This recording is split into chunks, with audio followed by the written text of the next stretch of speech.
Moving on to news from Sri Lanka.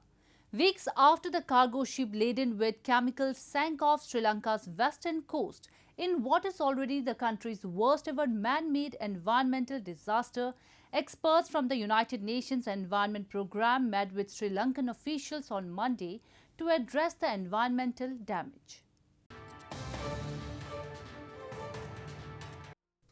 Experts from the United Nations Environment Programme met with Sri Lanka officials on Monday to address the environmental damage, weeks after cargo ship MV Express Pearl laden with chemicals sank off its western coast in what is already the country's worst ever man-made environmental disaster.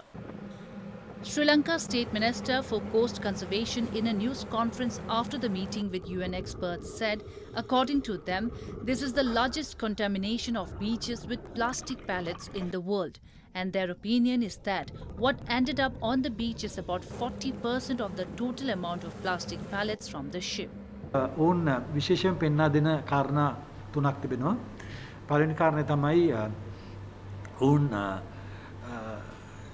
කියනවා දැන් මේ නැවේ තිබිච්ච රසායනික ද්‍රව්‍ය වලින් නම් වැඩි හරියක් මේ වෙන විට ගිනිගෙන වායුවට එකතු වෙලා තියෙනවා විය හැකි.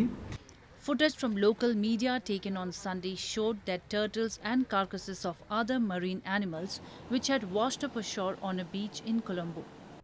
මේ කලාපේ විශේෂයෙන්ම මුහුදු කැස්බෑවන් ඒ වගේම අනෙකුත් මත්ස්‍ය විශේෂ වෙරළට ගොඩ ගැසීම පිළිබඳව අධ්‍යයනය කිරීමට විශේෂයෙන්ම මේ කාරණාව මේ එක්ස්ප්‍රස් පර්ල් නෞකාවේ සිද්ධියට අදාළ කාරණාවක්ද ස්වභාවිකව සිදුවෙච්ච දෙයක්ද එහෙමත් නැත්නම් මිනිස් ක්‍රියාකාරකම් නිසා සිදුවෙච්ච දෙයක්ද කියන එක අපි අඳුනාගත යුතුයි.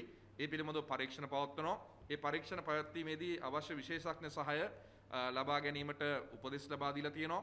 The Singapore-registered cargo ship was anchored offshore when a fire erupted after an explosion on May 20.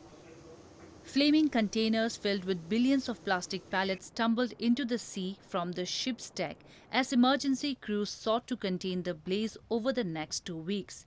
It began to sink early on June 2. A salvage crew tried to tow the vessel to deeper water away from the coast, but the attempt was abandoned after the rear of the ship touched the seabed.